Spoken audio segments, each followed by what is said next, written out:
বাংলাদেশের সংবিধানের প্রতিকৃতি পোড়ানো কি ধরনের অপরাধ?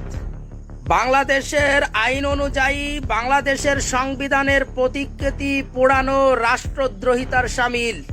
বর্তমান সরকার এদের বিরুদ্ধে কি ব্যবস্থা নেবে বা নিচ্ছে না কেন, কমেন্টে জানাবেন প্লিজ। বাংলাদেশের সরকার কোনো ব্যবস্থা নিচ্ছে না, নেবে না, কারণ বাংলাদেশের সরকার সংবিধান অনুযায়ী আসে নাই, কিন্তু সংবিধানের কথা খুব বলে থাকে।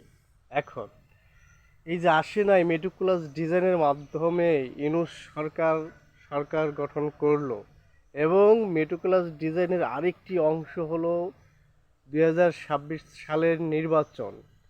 সেই নির্বাচনের সরকার, জয়যুক্ত সরকার কিভাবে করবে আমার জানা নেই। যদি দেশের জনগণের জানা থাকে তাহলে কমেন্টে অবশ্যই বলবেন।